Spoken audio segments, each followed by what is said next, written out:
Hello and welcome to another episode of the Benrolins Blueprint Podcast. I'm your host, Benrolins Awandem. Today's going to be a great episode, and we're going to be talking about missing out on the opportunity to play in the NFL. I have a great guest with me today. He's a cool guy. Was playing football before, had some injuries, and life happened. He's a manager at Amazon now, and he's pursuing a great career. And he's really gentle, humble guy. I've not seen any guy humble like this guy, bro. He's really humble, gentle too. So he's no other person than Mr. Justin Burns. Hey, Mr. Justin, how you doing today? How you doing, man? Pleasure to be here. Man, I'm really good. How is life like today? Life is amazing, man. I'm blessed. Just being positive. Yep. Doing what I have to do, taking care of the family. So everything's good. Oh, I like that. Good. But before we start today's episode, people have been asking me about my opinion or my thoughts on the explosive interview, Katt Williams interview. If you don't know who Katt Williams is, make sure you go check him out. I'm gonna say this honestly. Before the interview, I didn't know who Katt Williams was. I won't even lie. I did not know, but I watch Club Shay. I know which Shannon Sharp is. I listen because I'm trying to understand American football. I'm a soccer guy. For those of you who don't know, I used to play what I call the real football. Even though Americans are going to disagree with me, but that's a topic for another day. So yeah, I did not know who Katt Williams was until the explosive interview, and I'm not going to sit here and say, oh, whatever everything he said was true or false. I don't. But I'm going to say this: he's an incredible entertainer. Like 100%. someone can deliver the same message, but you're not going to get the same impact. Like for the 2 hours and 40 something minutes that he was sitting down and talking with Shannon Sharp, it was awesome. Like I was sitting down, like, man, I got to step on my game. I really got to learn from this guy. I mean, you can believe what you want. Like whatever he said, if you think it's true, that's up to you. I'm not going to sit down here and tell you, hey, what Katt Williams said is true or false. Like, you decide. What do you believe? Hey, man, did you watch the interview? Yeah, I checked out the interview. So how was it? It was good, man. He, like you said, he touched on some really good points. As far as being able to be engaging for the whole 2 hours or however long the video was. I mean, Yeah. you heard his story. He's been performing since he was a young kid. So that's just something he has in him, and that's one of the talents that he has. So I feel like Katt, like you said, Katt Williams is amazing. I grew up watching Katt Williams. And the guy is hilarious. So, Yeah, he's talented, yeah, bro. he's hilarious. I didn't know who he was, and I was like, damn, I've been missing out. And then after that interview, I had to go check out some of his comedy stuff. I'm like, oh my God, I got to start checking this guy out. I'm just waiting for him to come, have a show around where I live, and then I'm going to definitely go check him out because he's hilarious, bro. And he's awesome, dude. Yeah. I don't know. What do you guys think about the Katt Williams interview? Just drop in the comment section. We're going to check it out. And I want to get into your childhood, man. You know, like every time I bring people to Benrolins Blueprint, I always want to get a little knowledge or draw insight, inspiration, and motivation from their story. Because, you know, sometimes when you see people, you don't really understand or know what they're going through in life. Sometimes we just assume because they're smiling that everything is okay. We don't know, like, hey, this guy has been through some struggles, some trials and tribulations, and so on and so forth. So I want to just give us a background knowledge about your childhood. How was it like growing up as a kid? Growing up as a kid, it was good. From a young age, I was taught hard work, and that's just from my parents, knowing where they was from. Yep. We used to travel all the way. I spent time in Maryland, and I also spent some time in Philly. So we used to just go back and forth, and just seeing other family members and how my parents were focused. You know, I just knew at a young age that I have to maximize what they did for me. So they laid down the blueprint for me, and so now it's up for me to, you know, double their investment on me. So as a young age, every time I wake up, my dad's just like, you have to do something. Do something to be better than you was the day before. So that right there made me the man that I am today. And I just pride myself off of grinding and hard work. I used to do a lot of yard work as a kid. So I was that kid walking around in the neighborhood with a shovel or having a lawnmower with me, cutting people's grass, Wow. mulching. laying down patios, the whole nine. So that's how I used to, get some of my revenue as a young kid. I was the kid in school selling snacks, baking cookies, baking brownies, going to school, selling my lunch, doing all that. My mom used to come home, and my mom used to open up my lunchbox, and it's just full of money. So I just had that instinct at a young age that I just had to just work hard. Yeah, man. The business mentality at a young age is pretty awesome. I mean, not everybody can say, "Oh, I did that as a kid." So it's really for you, someone to do that as a kid, mean you really like laser focus on 100%. your objective in life, and doing that as a kid, that's really awesome. So I gotta applaud you for that. So like growing up, were you this gentle? Oh man, you could say that. See, all my brothers are older than me, so I always knew how to carry myself. So my brother that I grew up with is 7 years older than me. That's the closest one to me. Everybody else exceeds 7 years. Wow. So I'm used to hanging around people older than me and not really hanging out with people my age. So doing that helped me. It kind of taught me how to carry myself. I don't have to be overly loud. Don't have to be. I'm real quiet. I speak when I need to speak, and when I speak, it's going to be something I feel like that's going to bring something good to the table. But I just hanging out with older people just helped me, carry myself in a respectful manner. Yeah. I spent a lot of time with my grandma, so respect was big. That's one thing as a child. Respect was big. So what are some of the things that what are some of the valuable lessons, life lessons you gain from just being around your grandmother? I would say my grandma is a very spiritual lady. Wow. So one of the first things that I learned from my grandma is that you're always big on prayer. So that's one of the things I'm big on is prayer. So I try to pray more than 7 times a day. If I'm in my car, come home from work, doing just daily chores around the house, I'm always praying. So that's one of the things that I learned from my grandma. Another things that I learned from my grandma and my parents is just consistency. Never be complacent because they had a hard upbringing. And watching, just hearing stories from what my grandma was telling me, how she had to raise 3 kids on her own. It was hard work. Yeah, that's really hard. It was hard work. So yeah, my grandma was a grinder. So I always appreciate my grandma. Oh man, that's a really good one. I mean, I'm a Christian too. Growing up, you got to, like in my family, you have to at least be prayerful. Like you have to have a connection with God. It's one way or the other. I want to say this, like if someone is watching this and let's just assume you're an atheist or anything, and we're not trying to impose our religion on you or anything like in that manner. We're just simply saying our valuable experience. And I want to say this, like, no matter whether you believe in God or you don't believe in God, there is something you believe in, whether it's God or anything. You might believe in your God might be ladies, your God might be just life experience or anything. Yeah, just being positive. Yes, but there is something that you hold so dearly. Right. So for me, I personally, I really believe that there's a higher being. And just connecting to that higher being makes you, it makes you feel at peace with yourself sometimes. Like when you're going through some some difficult challenges in life, and being able to know that there's someone who got my back. Right. It's so valuable, because sometimes you might be going through some stuff and like, hey man, am I going to make this? Am I going to survive? Am I going to even come out of this thing alive or something? Right. And you remember that, there's someone that is mightier or greater than myself. So you're just like, I'm at peace, and just keep grinding, just keep going. So I believe so much in God, and know that without Him, I'm not going to be here. I don't know about you or anybody, but God made me who I am, and I always thank Him and I appreciate Him for everything He's been doing for my life, and He keep continuing. He always shocked me every day, and I'm just like, God.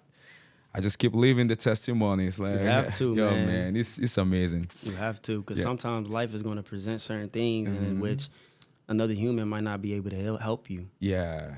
So sometimes you might just have to, like you said, go to that higher power, because with me, with situations, if if I get upset or if something like if I'm going through a traumatic experience, I might not want to be around a lot of people in that moment. So just prayer for me going to that higher power. I know that that higher power is going to lead me in the direction I need to be led in. So like you said, that peace, man, it's all about the peace. You got to protect your peace. The inner peace. And the thing is, one thing about just spirituality as a whole, it kind of teaches you good virtue in life. 100%. You kind of understand that, oh, if I do this to this person, it's wrong, and I got to try to readjust or reevaluate my intention and think about, hey, how can I improve this person's life? How can I do this the right way? How can I do things better? Because it helps a lot. And when you're doing things, I mean, sometimes you might fall short. Not everyone is, everybody, there's no one who's perfect. I'm not perfect. I don't know about you. But I believe like we should go through our struggles in life, and sometimes we get tempted and we do some stuff. But just knowing that I have someone got my back and I can reconnect no matter what happens to my life, is so inspiring and so good, because it gives you the inner peace, like I said earlier on. And transitioning to you, Mr. Justin, like after you go, what was your aspiration? What was your future what was your aspiration growing up as a kid? What do you want to become when you grow up? Okay, so so growing up as a kid, I had a lot of influence in sports. Yeah. My pops, he was great, dual athlete, NC State, was fantastic in track and field. My brother, he played football. So coming up 7 years apart with my brother and just seeing him play football and grinding, you know, I wanted to follow that. So one of the first things I wanted to be was a football player, athlete. And sports was big for me. Sports was big. I love sports. Going back to your question, was I always a gentle kid? That's how I used to get my anger out, was in sports, man. I loved football. That's the first sport that I played. And one of the things that I loved about football was, you know, just being able to hit people, was the being able to be physical. Yeah. You know, that football really will make you a man. It will really teach you some things, because it's that learning curve of, okay, I have to be willing. It's that mindset to be willing to hit somebody else. You know, you can have the skills, you can be fast, you can be quick, but at the end of the day, if you're not willing to run through somebody else, if it's a 4th and short and you have to get 1 yard, that's where football is football. That's where football makes you become the person that you want to be, because you know that person knows where the ball going, and you know that's where I have to go. So once you look at that other man on the other side of that ball, and you know that, hey, it's going to be a collision, you have to be willing to make that collision. Yeah, so, wow. Yeah. You know, before, like when I came to America, I didn't really know much about football, NFL as you call it. But I was like, I'm like, nah, just people just clashing, just hitting one another. Like, how do they call that thing football? But as I started like listening, you know, like you have to understand, you know, sometimes you hit what you don't understand. Most of the times you hit what you don't understand. So I'm like, okay, let me just try to understand this thing, try to figure this thing out. Like, hey, what are they actually doing and stuff like that. So I started watching stuff like First Take with Stephen A. Smith and so on. And then I watched, what's his name? Recently I started watching Nightcap with Shannon Sharp and Ocho Cinco. Yeah. I was like, oh yeah. And then just watching them and listening to what they're saying, it kind of made me, maybe there's something to... Yeah, it's a complex sport. Yeah, there's something in this sport. Let me just check it out. And then I started watching the highlights, because I started to highlight. Just seeing people getting banged up. Like, oh my God. See, what a lot of people don't know about football is, I don't know about other sports, but I just feel as which football is the one sport that we train, we practice more than we have our competitions. So we're practicing, we have more practices than games. You know, we're in that film room for hours, watching over film, going over plays. Our playbook is, depending on what level that you go up to, high school, college, NFL, because there's always levels.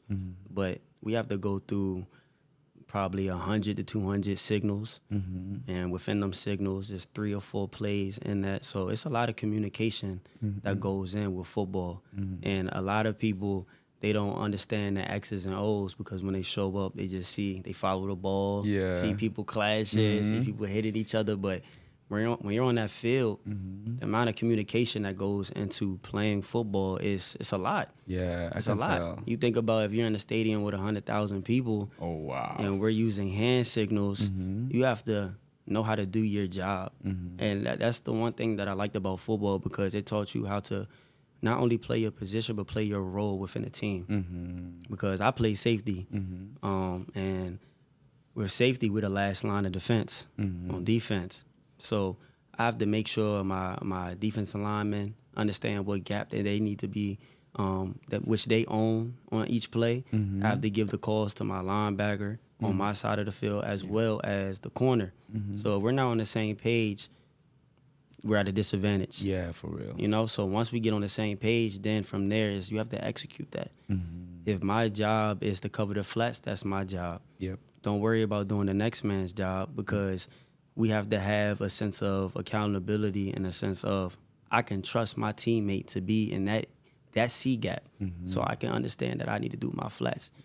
You know, or I can trust that if I'm supposed to be over top as a safety, my corner can trust me to be over top of him. So if he's playing one-on-one and he needs some support, I can be there to support. So it's all about it. Football teaches you how to really lean on your teammates, but trust that everybody's going to do your job, do their job. Because if you're not doing your job, it's touchdown. Yeah, and the whole team is going to pay for it. Right. Yeah. It teaches you how to be a good team player. I love that.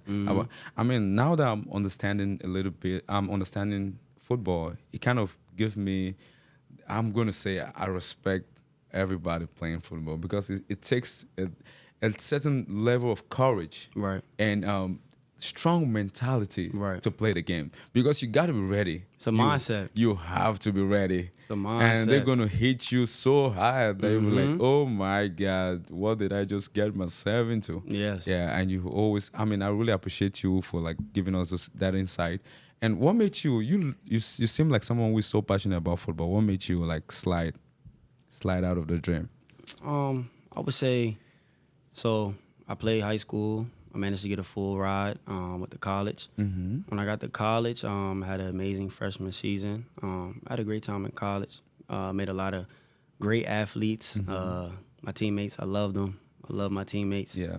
But I had a traumatic experience in college. I would say my sophomore year, that's when I had probably one of the worst injuries I ever had. I tore my quad tendon, tore it in half. Wow. And with that injury, basically my part of my VMO, which is like, it's like the inner thigh, that tore off completely off of my quad tendon. So yeah, it was a pretty bad injury. It was one of those things. You know how with a lot of injuries, as far as like the ACL or rotator cuff, you can Google it and see people that have came back from that injury and were able to go back to their sport, and see videos on how to recover and different things like that. When I was going through this injury, it was one of those things. When I Google it, it's not a lot of examples to how to get back from. Wow. So once I saw that, I knew I was in I was in a battle. I was in a battle. I managed to recover from it, but when I got to college, as we spoke on before, I was Aki. I was big. I pride myself in the weight room. That's one of those things in high school, which I really learned. I prided myself in the weight room. Like, just, I used to grind, man. I used to grind. I didn't go to parties in high school. I was the kid on the side of the road, the highway, running. You know, I was the kid that my mom would pick me up from the LA Fitness, and she'll be like, "Do you want to ride?" And I'll tell her, "Nah, just trail me. I'm gonna just run home. Just keep your lights on, because it's dark outside." I was one of those kids. Wow. Yeah, I was the guy in high school that you'll just watch to see what he's gonna do after school. I'll take a whole barbell, take some 45s out there, put it on my back, and lunge the whole track. I was doing things like that in high school. So when I got to college, I was about business. I was about business. I wanted to achieve my goal. So once I tore my quad tendon, and the way I tore it, it was because my quad muscle was stronger than my tendon at that point. And when I was exerting the force, tore it off. So I basically hurt myself because I got stronger than my tendon. And it was just real hard. It was real hard. It was a real hard process. Just getting back, got my surgery late. But I managed to play the next season. I started the next season. But one of the hard things about the quad tendon was I never really fully recovered until 3 or 4 years after the injury. Wow. Yeah, it was a real complex healing process. Damn. So moving forward, the years after the injury, I didn't really have the chance to play the way I wanted to play. You know, I was a real physical player. I was the guy that was going to come down.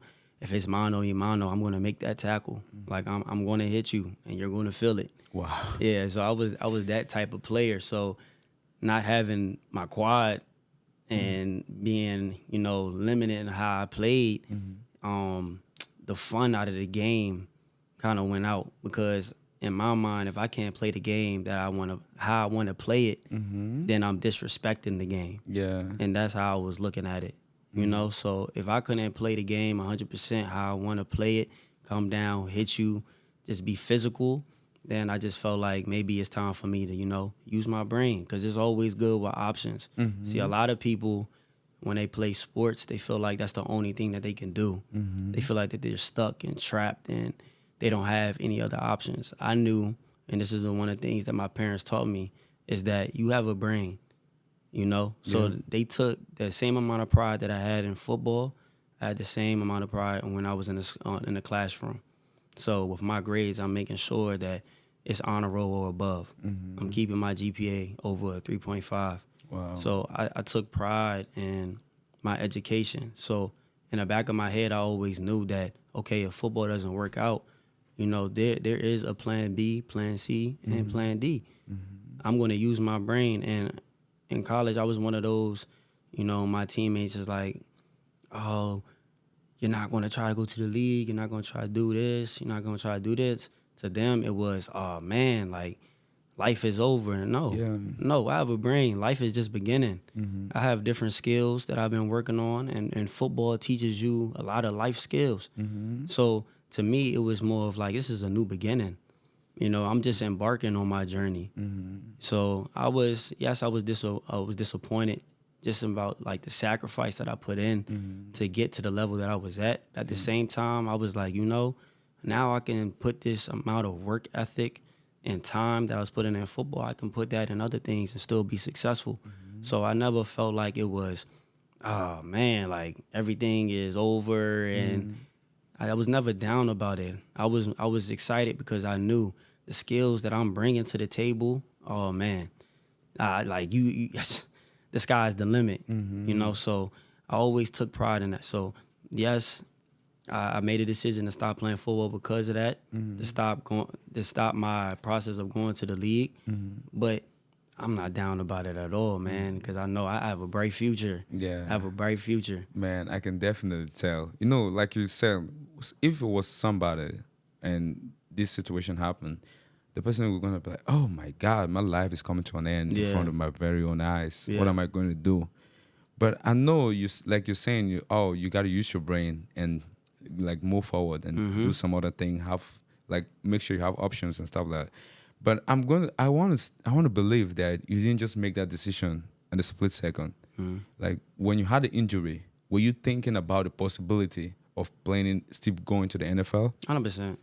I grinded my ass off, man. I'm gonna keep it to you straight up. I grinded my ass off. I'm still waking up. I'm doing 3 training sessions before practice, 2 more after practice, then go to class. Like I'm still dialed in and locked in. That was still my dream then. You know, that's why I was able to recover and play the next season. After that, I was still aiming. That was still my goal. So it wasn't just a split decision. I was fighting it for a long time. Yeah. I was fighting that, man, I sacrificed so much. I'm not going to let it end this way. Yeah. You know, so it wasn't just an overnight thing. Nothing's over in life is just an overnight thing. You know, I had a lot of nights when I'm just like, man, I can't believe it's going to end this way, or man, I didn't think it was going to be like this. A lot of nights being in denial. Yeah. You know, but at some point, you can't continue to think those negative thoughts to yourself. At some point, you always got to stay on your pivot. And in that crucial time in my life in college, I knew that I had to. That's where I used to tell people all the time, hey, you just got to stay on your pivot. Got to stay on your pivot. Just like in basketball, when they get that rebound and they pivot step, Just gotta go to the next option because it's okay. It's okay. I'm gonna take the lessons that I learned from it, and that journey of just grinding and dealing with the pain, and they used to do this thing when I was recovering. Used to take like a metal rod and scrape the scar after surgery and scrape just to loosen up all the hard scar tissue in my knee. And man, at times like that will have you question, oh man, do I want to do this tomorrow? But I fought through it, and just dealing with all that pain, I just knew that it doesn't matter what I'm doing or where I go or what field I'm in or if I'm playing sports or if I'm a manager or if I'm a CEO. It doesn't matter what I'm doing. Just dealing with that pain right there, I knew I could deal with anything. So what made you finally make the decision to say, what made you make the decision to say, oh, I got to step back? Is it the pain or what was it? It was more to the point on which I said, if I'm not going to be able to play the game the way I want to play it, then I felt like I was disrespecting the game. Oh, it was that. If I would, because since I barely had a quad when I was playing years after that, I wasn't able to be as physical that I wanted to be. My game was off of being physical, being violent, playing violently, but in control. So after that injury, I had to become more of a finesse player. But that's not how I like playing the game. I like playing the game being physical. Yeah. So I felt like, you know what? I feel like I'm disrespecting the game, and I'm not playing it the way that's gonna make me happy. So that's when I knew, all right, let me just part ways. Got you. It makes sense, man. I really appreciate you for like sharing your this experience in football. I mean, not just football. People go through life experiences, and when life hits, they're like, oh my God, what am I going to do? Do I want to continue? Do I want to stop? Is my life coming to an end? And they don't really know what you do. But in order for you to make a decision, you have to like take a lot of you have to take a lot of different things into consideration. You can't just like, oh, now in a split second I'm gonna do this, I'm gonna do that. So I really appreciate your insight. And what was the most valuable lessons you learned from that experience? Most valuable lesson. The most valuable lesson I learned from that experience is the one thing, you can be going through your pain, you could be going through your hardship and a hard time, but the one thing that I learned from that experience was you can't put that pain or that negativity onto other people. Got you. That's the one thing that I learned, So I might have been having my bad days, certain days, and I will find myself affecting other people just because life is not going the way I want it to go. And that's really one of the most important lessons, because everybody's going through something. Everybody. If we want to be real, if we want to be honest, everybody's going through something. So if I know that everybody's going through something, I know that everybody's dealing with pain. So why am I going to be selfish and walk in the room and try to make somebody feel what I'm going through? I don't know what the next man is going through. Yeah. I don't know what the next woman is going through. Yeah. They could be going through something that's harder than my situation. So it's selfish of me to put that on somebody else. It's my problem. That's what I'm going to go through, but I'm still going to walk how I'm supposed to walk. So a lot of just affecting others in that way when I was in a negative space taught me that, you know what, when I'm going through negativity again, I'm not going to do that again. I'm going to move a little different. I'm going to do the things that's going to get me out of my rut so I can carry myself in a way that I want to, somebody to present themselves to me. So that's one of the number one things that I learned from that situation. Yeah, man, that's big. That's really big. What you just said is really, really profound, because sometimes we go through like our own personal challenges or trials and tribulation, and we're like, oh, why me? Yes. Why me? That's the big question. Why me? And the thing is, what are you going to suggest? You want to call out some names and give out some addresses?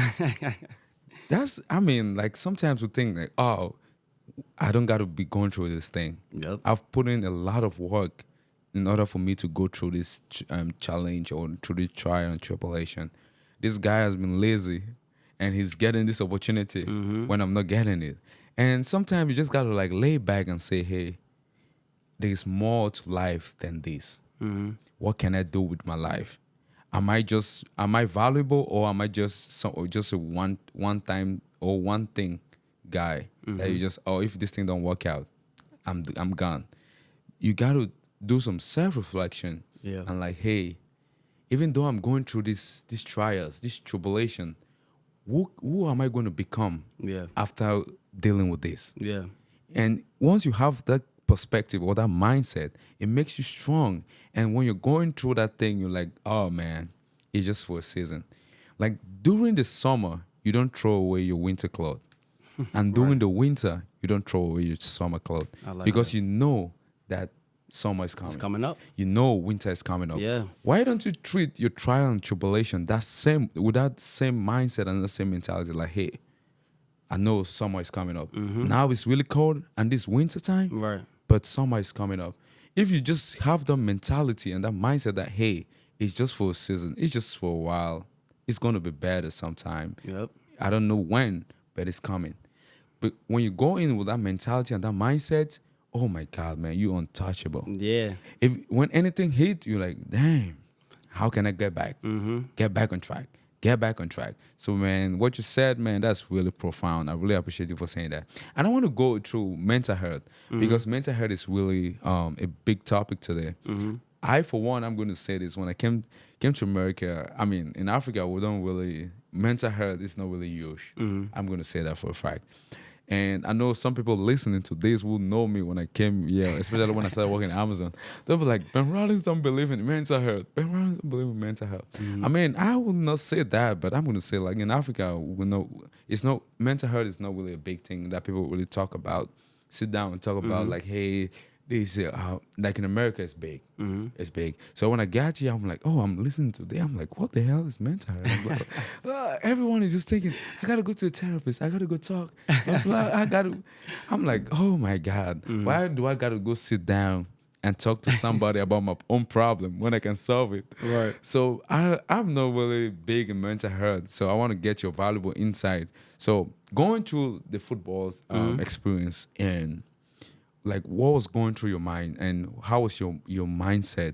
Were you just like, hey, man, this is just for a while. I'm good.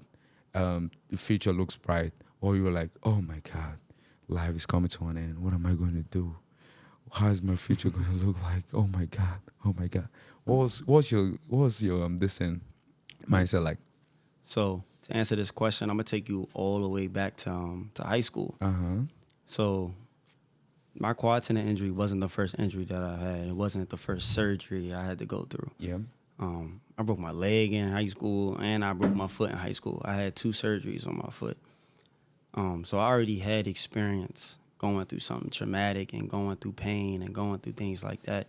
So the one thing that helped me through all my pain and trials through football and in life is that just like how when you're in the weight room and you have to hold that barbell, at the end of each weight session, you're going to have calluses on your hand. So it's all about perspective with me. And that's another thing that I learned at a young age. It's all about perspective. And you raised a great point when you said people always say, why me? I used to say that too. I used to just be in my room. And I'm like, why am I going through this? I'm somebody that shows up, tries to do everything the correct way, busts my ass. Why do I have to go through this? Yeah. You know? But I got to a certain point is that instead of asking myself, why do I have to go through this? I start asking myself, why not me? Damn. You know, I started questioning myself and say, why not me? Because maybe I'm somebody that people are watching and they want to see what my next steps are. Yep. So I tell this to some of my friends all the time. In certain moments when I'm down and I'm at my lowest, or when I feel like, oh, now I have to teach myself how to walk again and different things like that, I started becoming my own superhero. And that was the big thing for me. Is like, we see superheroes all the time and have the hope of this person or that person. this is life. When you're going through life, somebody's not gonna always come and save you. Yeah. You're gonna have to save yourself.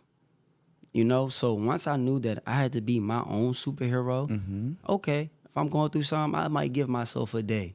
Give myself a day being weak. And in my eyes, if I'm asking myself, oh, woe is me, and I'm saying, why me? That's my one day to be weak. But once that next 24 hours come, I'm getting rid of all that mindset, all those things I'm saying in my head. It's going out the door. I'm throwing that away. From there, I'm gonna tell myself positive things. Why not me?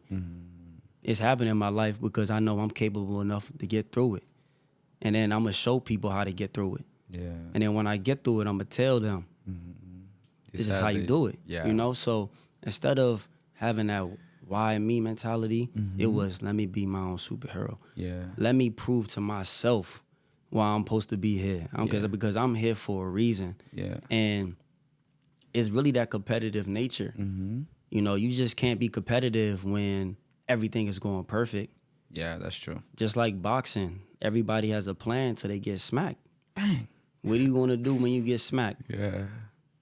Because when you get smacked and it's live bullets going and flying, then that's when you fall to your training. Yeah. So your training, your baseline, your foundation has to be on, you know, I'm going to make sure I get better every single day. Yeah. I'm going to make sure, I'm going to tell myself positive affirmations every single day. And we all different. Yeah.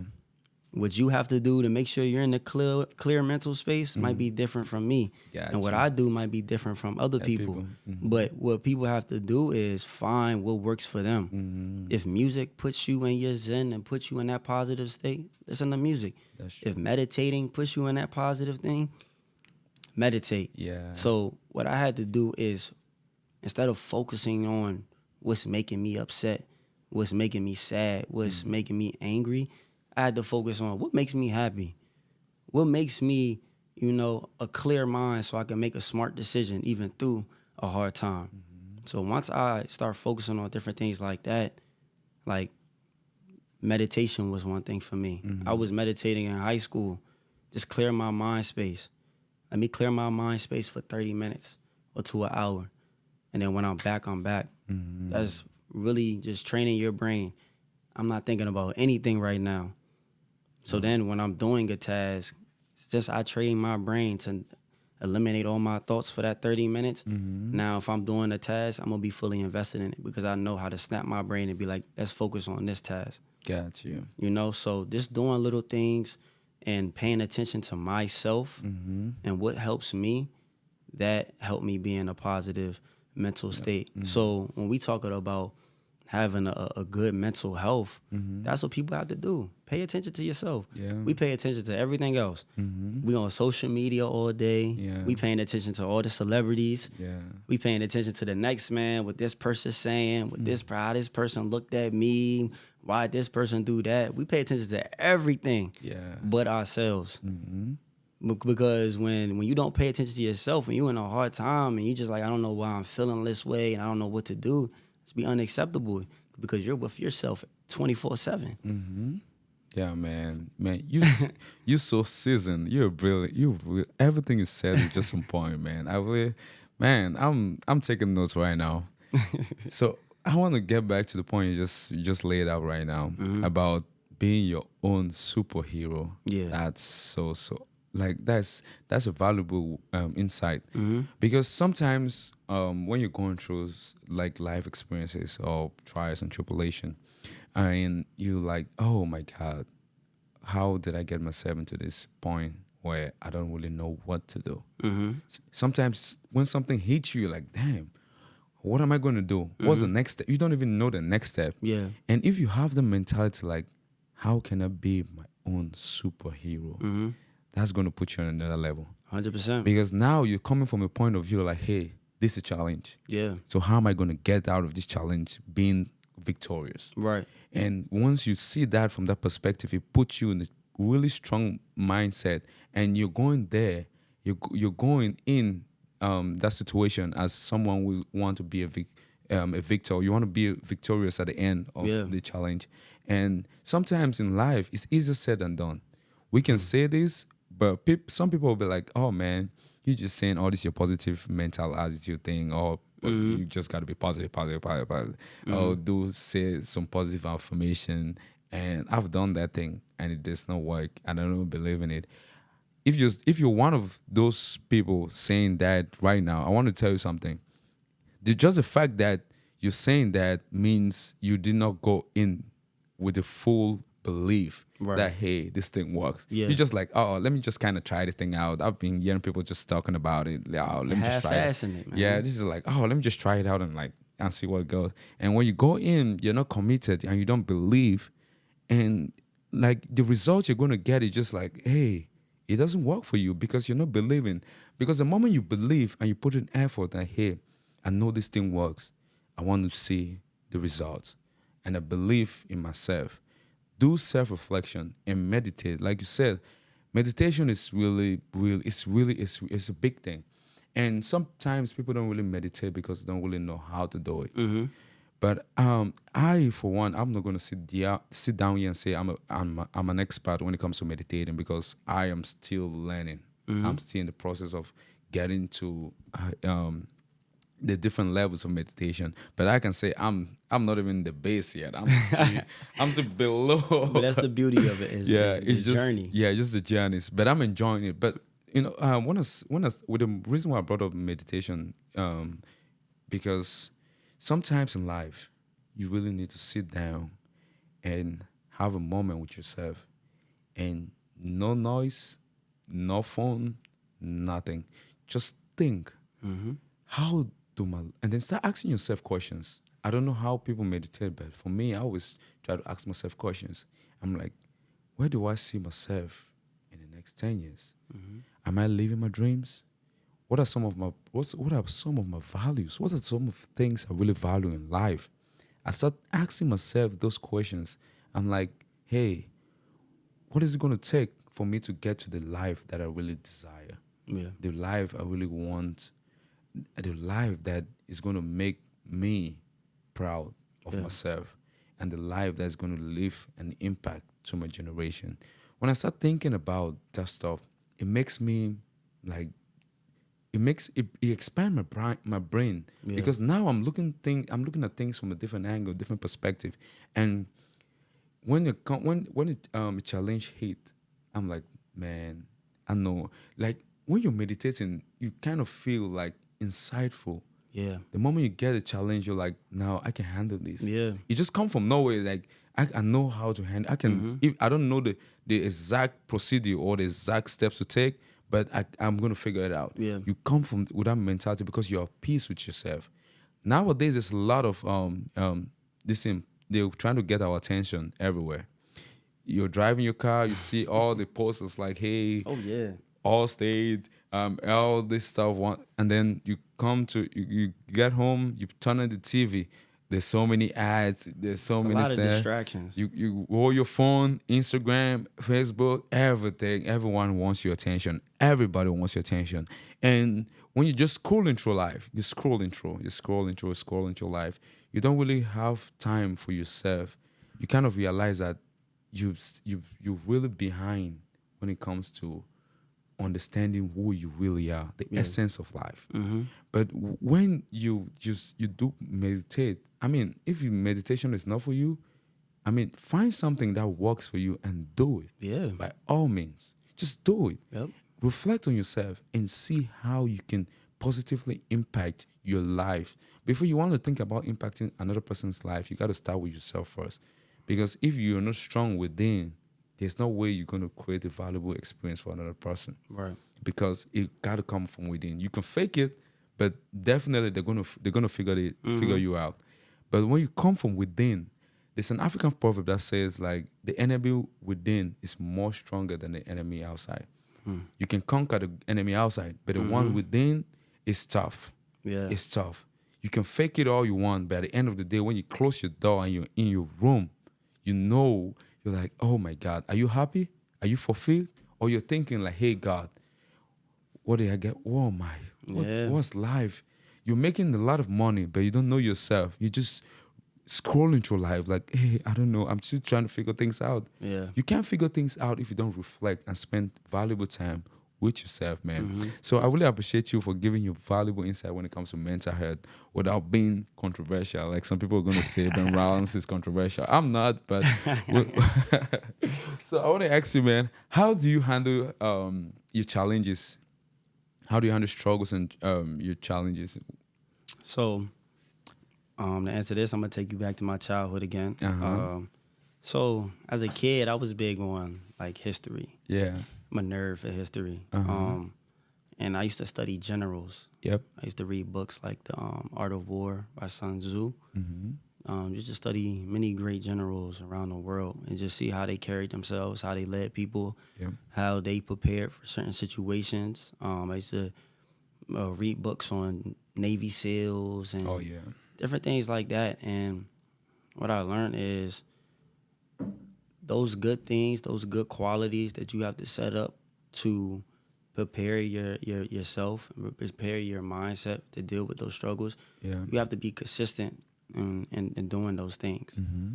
Because when you look at generals or Navy SEALs or Green Berets or anything of that nature, that's what touches me. Mm-hmm. When I paid attention to what they're doing, you know, they're not waiting for a war to happen to start training. They're training every single day. Yeah. So when something does pop off, they're just gonna fall back to their training Mm-hmm. because they've been doing it over and over and over again. It's repetition. Yeah. So even on a good day, I'm still gonna practice my good habits Mm-hmm. because I'm not just gonna wait for something to happen to me to start doing it. It's too late when you're doing that. Yeah. You're playing catch up. Yeah. I'm gonna continue to practice those good habits. So when something, if my life diverts or something, I could get thrown a curveball, Mm-hmm. I'm already prepared. I'm already going into with a conquering mindset. Mm-hmm. So I'm not gonna get broken down as much. You know, Yeah. I'll be able to bounce back quicker because I'm already prepared. Like Yeah. I'm ready for it. So it's just one of those things is you have to set your foundation and continue to build upon it. Mm-hmm. Don't wait for somebody or something to happen to you to start doing it. Do it every single day. And one thing that helped me is being consistent as far as making sure I'm good mentally, making sure that I'm positive. I want to be confident when I walk into a room. I have to make sure I feel good. Yeah. I have to make sure, one, that I'm healthy. Mm-hmm. So I'm going to eat right. I'm going to take care of my body. I'm going to put the proper supplements in my body to make sure I can function correctly. Yeah. To make sure I don't have any underlying diseases or problems pop up. That's the first thing. So I want to feel good. I want my brain to be clear. Yeah. You know, the second thing is, and with that, I'm going to present myself the right way. Yeah. So when I come to somebody, I'm going to be sharp. So I'm going to continue to make sure I never think, and I'm going to just say this for everybody that's listening, never think it's too late to learn something from somebody. Yeah. Continue to grow. So always find outlets to grow. You know, so always listen to somebody that you look up to or listen to somebody that's in a position that you want to be in and just take little things from them and then apply that into your life. Yeah. So I never think I'm too good to take criticism or tips from somebody. I always want to learn. I always want to learn how to get better or how to handle the situation better. So when I'm doing my day-to-day life, if something happens, cool. On my way home, I'm driving in the car. When I get home, I'm going to reflect on it. Maybe I could have responded this way. Maybe I could have handled it this way. Mm-hmm. Do I need to apologize to this person? Did I do the right thing? You know? Yeah. Excuse me. I'm going to say certain things to myself and ask myself those certain questions so I can get better the next time that situation comes up. Yeah. So it's all about preparation. Mm-hmm. Be prepared for certain things. Like you play soccer. Yeah. You know, you just can't go out there and play a game if you don't practice. If you don't practice, man, you're gonna be terrible. You have to be ready. And when you get to the game, you start breathing. Yeah. Because you're not prepared. You have to be ready. So it's all about preparation. So I focus on my health. I put good things around me.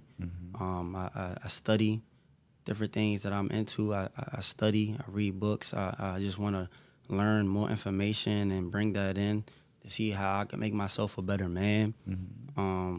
Another thing that I do is that you brought up another point that I wanted to touch on is, and it kind of goes back to mental health, but it's just loving yourself. And that's the second lesson that I learned from majority of my trials and tribulations coming. I learned this mostly coming out of college, but you have to love yourself before you love anything else. Yeah. Your body is your temple, so you have to love yourself. I said this to my mom one day. I was just like, sometimes you have to be stubbornly positive. Yeah. You know, somebody could be over negative. It's easy to be negative. Easy. People do it all the time. Complain about this. I don't want to feel like doing this. I don't want to do this. I don't want to do that. But I started catching myself now. Instead of saying, I don't even want to do this or be here, I'm like, I'm glad I have the opportunity to do this. Because there's probably somebody out there that wish they're in a position as me. Yeah, that's true, man. You know? It's like, I don't feel like, it's just it's like, change what you're saying to yourself. So be stubbornly positive. Because it's so easy to be negative, but hard to be positive. Yeah, it takes effort. It takes effort. So tell yourself, even when your life is not going the way you want it, speak those positive affirmations to yourself and manifest it. Gotta manifest it. Yeah, man. You a sports guy, before the game, you sitting back, laying back on the game, you like, I'm gonna score 2 goals Yes, today. you have the vision already. I'm gonna score 2 goals. Yeah. This is how I'm gonna do it. Yeah. I know what defense they're running. Yeah. I'm gonna make this move. It's gonna be a goal. And then you'll end up go to the game and then do it. And even exceed the expectation. Like, you might score 4 or 3. Yeah. Like, dang. So you have to manifest certain things. Yeah. So that's I don't know if I answered your question. Yeah, but man. That's one of those things. Man, I agree with you a zillion percent. Like, everything you said is just on point. And just being a student of life, just coming back to what you said, is so important. Because if you're going to any situation as a student, as a learner, I want to learn from this person. I mean, there's nobody who is too little or too small that you can learn from. Right. Even a 5-year-old, you can gain some valuable insight they don't really know. Like, I can just give you an example. Like, kids are so curious. And they ask questions a lot. They're like, oh, yeah, what do you think about it? What is this? And if you're just around them, you can learn how to be curious too. Because some people are not really curious and they don't know how to ask some questions. When you're around a kid, oh my God, you're going to answer 200 questions and you don't know there's still 1,000 coming your way. So, yeah, you have to open your mind to learn from people, learn from life. Just be a student of life. Like, hey, I'm just enjoying this moment. But how can I get better? Improve yourself, love yourself. Right. And man, I really appreciate you. And let's touch entrepreneurship. Okay. I see, growing up as a kid, you already had the foundation, selling things in school and doing like odd jobs on the side. Like, you already had the entrepreneurship mindset already as a kid. Yeah. And what made you now to like, hey, man, I got to do something in this area? So right now, I'm coming out with a clothing line. It's called Dieu Divin. Yeah, it's French for divine God. Yeah, divine God. So, my man, he has this shirt on right here, looking good right now in the green. Yeah. Hey guys, this is design. We're gonna drop this in everything on the description below. So make sure you check it out. Absolutely. Yeah. But one of the reasons why I chose to start a clothing line is I just wanted to be creative. I wanted to challenge myself. That's one of the things I want to do is just challenge myself. So I was just like, how can I challenge myself and bring positivity to people in a unique way? So I just felt like I wanted to bring positivity to people through clothes. So I wanted to speak whatever I'm saying, but present that through clothes and the quality of what I'm putting out, as well as saying positive affirmations on the certain items. Yeah. Because a lot of people express their ways through how they dress. Yeah. A lot of people like presenting themselves and want to be known for wearing nice clothes. So I just felt like that was a creative way to, implement some of my values to people and present my style to people is through clothes. I want people to walk in their aura. I want people to walk in their glory. I want people, when they put my shirt on, they feel good about themselves and they know, all right, this is an extra boost of confidence. So just starting my clothing line, it was really something fun to do. I wanted to be creative. I wanted to challenge myself. I just want to see how far it goes. Mm-hmm. I want to continue to just build upon it and, touch a lot of people and, just sell my stuff to a bunch of people that, love my product, Mm-hmm. that see value in my product. Yeah. So it's a journey. I just dropped my first shirts probably the week of Thanksgiving. Mm-hmm. So now I'm just getting the ball rolling. Yeah. Anybody listening to this, please check out my Instagram, _. We're gonna drop the Instagram and as well as the website in the bio. Yeah. Please check it out. Yeah. First of all, I want to say your clothes got good quality. Thank you. It's really good, and just putting it on, it makes the interview better. Hey guys, if you're watching this interview and you think, oh, it's an awesome one, it's because of this clothes I'm putting on. So if you want to talk like me, just make sure you go check it out, man. And coming back to what you were saying about business, I really appreciate most of your take on every topic we've touched on today. And like for one, I'm always like the business guy when even in my family or anything, I'm always thinking about business. But growing up, like sometimes when you have your views as a business person, you realize when you take a look around, you're gonna realize that not everyone is thinking about business. Right. People are just like, oh, how can I get a job, high-paying job and stuff like that. So I want to come back to you, like growing up, and now that you're doing business and seeing the landscape of the business landscape. What really made you to really sit down and decide, like, hey, I'm going to do this no matter if I succeed or fail. I got the end goal in mind and I'm going to attain it. I would say my what I look at and how I approach life. It's the lock the gate behind me and burn the ships. Yeah. So, like I said, I'm a big history guy. When the Vikings attacked a village or pulled up anywhere, they knew they was going to be successful because they didn't give themselves a way out. When they got off their ships, they burnt them. Yeah. So that just takes away their, I'm going to stop and run away. Or I'm going to stop and quit. So now they're in a position where I have to succeed at this.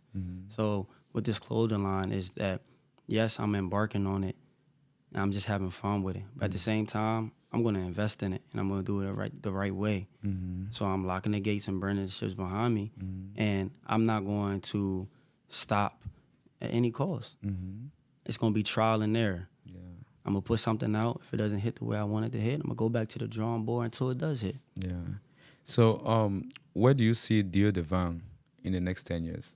Dio Devon the next 10 years, not only will I have apparel, but I will have accessories. I want to have my own personal store. I want stores around in many different locations. I want to make bags, shoes, the whole nine. I see Dio Devon as a good luxury clothing brand for people that want to present themselves the right way. Yeah. And hey, guys, it's affordable too, so make sure you check it out. It's really affordable. Good quality at a very affordable price. And I want to touch Amazon because people were like, hey, man, you guys work at Amazon. And you guys are not talking about Amazon. So, yeah, man. So what made you work for Amazon? So when I was putting in my application, when I was reading the job description, it gave me that team atmosphere. Yeah. It's basically I'm being a leader for a team. My whole life has been about being on a team.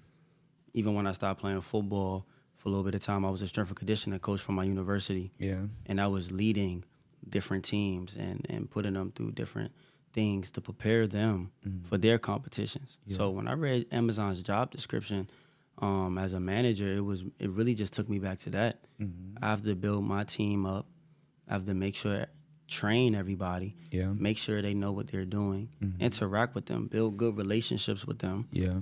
As well as making sure we hit our volume goals, make sure we hit the numbers that our higher-ups want us to hit. Yeah. So everything as far as that was a team aspect to me, so it just hit home.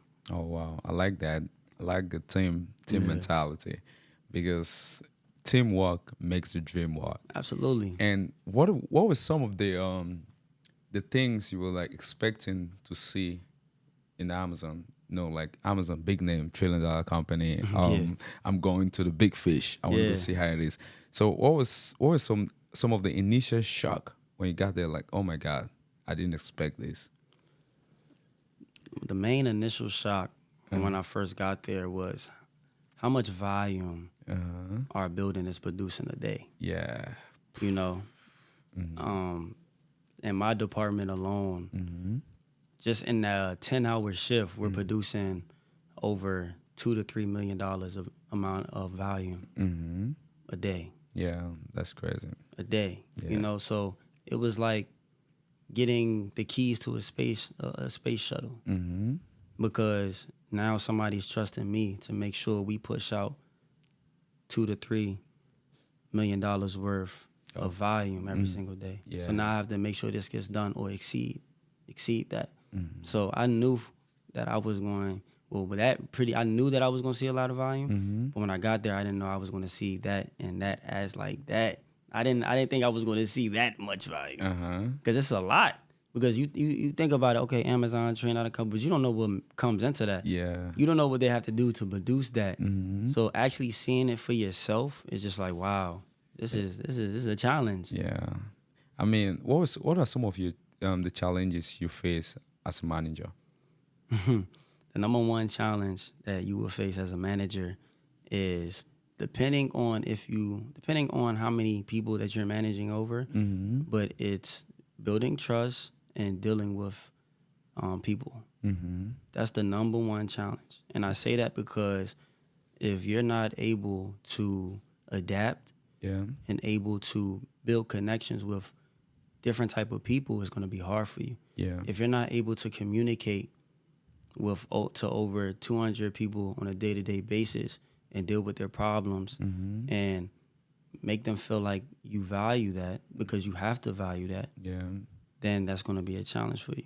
Yeah. So you have to be able to, whatever I'm going through in my day, I'm going to leave that in the car, because when I go into work, I might have 50 people come up to me with issues. I have to be able to take care of that, because as a manager, they're going to trust me more if I take care of that. Yeah. So it's really, and that's the first initial challenge. But once you're able to build trust with your associates, and they could trust you, and you could trust them, then it's good. It's fun. Yeah, man. It's fun. Yeah, you're really right. And trust is one of the most essential thing when it comes to management or leadership. You got to build trust. And how do you build trust? You got to make sure that your action matches your word. Because sometimes people are going to say things, but they're not going to do. Yeah. They're not going to back it with their action. And mind you, the people you're managing or you're leading, they're watching you. Right. And they're like, oh, this guy, he keeps saying all this stuff like this, but look at what he's doing. Right. And sometimes your action speaks way louder than anything you say. Yeah. And if you don't believe that, trust me, if you're a leader, people are watching you, they don't even listen to what you're saying. Your actions speak so loudly that they can't even hear what you say. And the moment you start saying things, they'll be like, oh no, well, I already know who you are.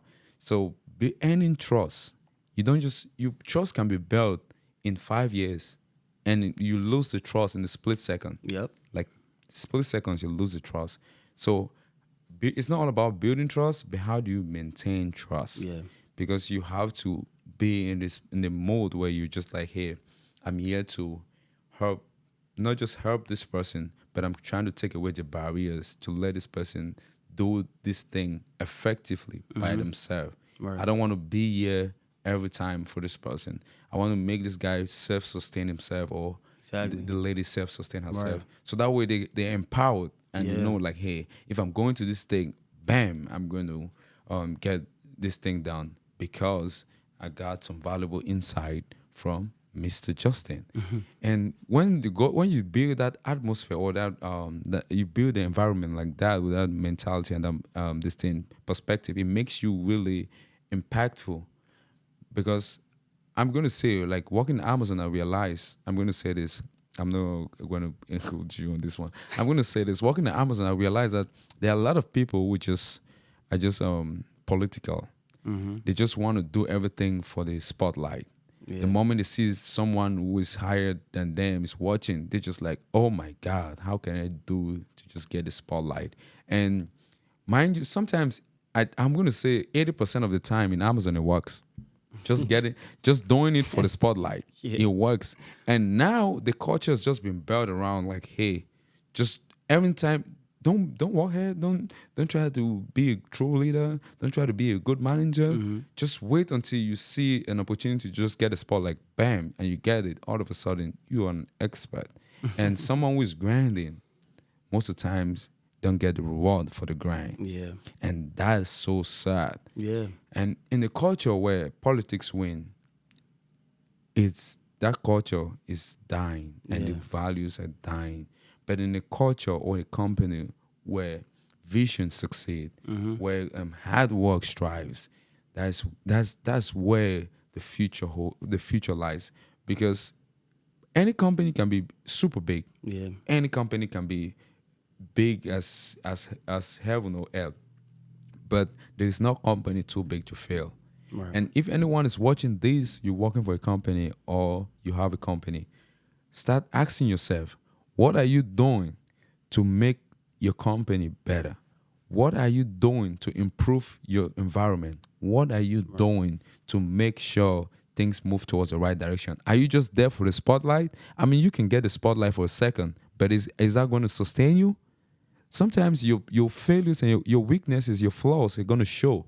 And if you've not been working towards making sure that your flaws, you can take care of them. Like sometimes you cannot even like do something valuable. You just like, hey, what can I do to just get a spotlight? Sometimes the spotlight are going to run out of light and you don't have enough light to spot. So you got to start thinking about character. Yeah. Build a strong character. Make sure you're leading people with positive intentions, and always go into any situation with positive intent. Don't go there just thinking like, hey, whatever. I just want to do anything just to get to the next level. Just a little bit just to get to the next level. What do I need to do to get to, let's just say, level 5? Just this, that? Oh, I'm just going to do this, that. And now you're not even thinking about, hey, you got to start thinking about legacy. I, for one, I don't really give a damn about what people think about me. Whether I'm manager or anything, I'm not in any position I am to just for this. I'm not there to, this is an opportunity to get a spotlight. I don't want any spotlight. I don't need anybody approval. I don't need anyone approval. Anything I do is for myself and how do I feel. If I feel good, I'm going to do it. And if I'm helping someone, I just do it positively. Like, hey, this is just who I am. Yeah. I express myself. And being a manager gives you an opportunity to express yourself. And expressing yourself makes people all kind of appreciate you for sharing your wisdom, your insight with them. And they kind of understand like, hey, this leader, he's not just a manager, but he's someone I can confide in. He's someone that I can go and ask for wisdom, understanding, knowledge from him, gain insight. But if you're someone who is just political, people are like, oh no, he's not real. He ain't real. He's just faking that thing. Right? He just want to get to it. When you get to the level, you're like, oh, what can I do again to get to another level? Yeah. So please, guys, be real and build a blueprint for your life. So, man, coming back to you, what are your future aspirations? My future aspirations. So right now, first thing, short term goal is I want to finish grad school. Yeah. Getting my cybersecurity master's. So that's one thing. Yeah. But my future aspiration, I want to make sure that I am, I want to make sure that finances are not even a worry. Yeah. Because I want to take care of my parents. They're retired. I want to take care of them, make sure that they have everything that they need. Yeah. I want to be able to do the things that I love. Yeah. I don't want to feel like I'm coming to work every day and just grinding for no reason. That's true. I wanna wake up every day, and if I have to go to work, I want to do something that I love and that I'm passionate about. Yeah. Something that's going to make me happy, and that is going to affect a lot of other people and make them happy as well. Yeah. So it's just really continue to be financially stable and continue to just make myself comfortable and set my family up to be comfortable as well. I like that. So if there was one advice that you could give your younger self, what would that be? One advice. I would say just continue to stay 10 toes on every situation and be yourself. Yeah. Don't try to be somebody else. Don't try to fake and act like you're something you're not.